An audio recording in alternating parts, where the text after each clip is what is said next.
তুলসী মন্দির থেকে পাতা তুলবেন, পাতা কিন্তু রাধার হাতে দেবেন, কৃষ্ণের পায়ে দেবেন। আচ্ছা, কৃষ্ণের পায়ে কটা তুলসী পাতা দেবেন কারো জানা আছে? আজকে জানতে হবে কিন্তু আপনাদের। কৃষ্ণের পায়ে কটা তুলসী পাতা দেবেন? কেউ একটা বলেন, কেউ দুটো বলেন, কেউ পাঁচটা বলেন। কিন্তু আপনাদের সব ধারণা না, সব ধারণা ভেঙে দেবো আজকে। কৃষ্ণের পায়ে আপনারা 3টে তুলসী পাতা দেবেন। কেন 3টে দেবেন? আমার দিকে তাকিয়ে নেন, আমি আপনাদের বুঝিয়ে দিই।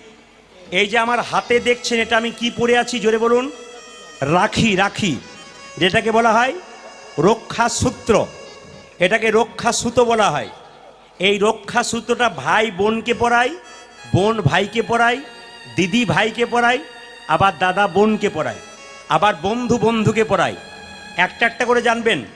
এই যে রাখি বন্ধন উৎসব, আমি তখন ছিলাম আলিপুরদুয়ার, মানে কোচবিহার আলিপুরদুয়ার, কত দূর বুঝতে পারছেন তো? ওখানকার ছেলে মেয়েরা আমার হাতে রাখি বেঁধে দিয়েছে।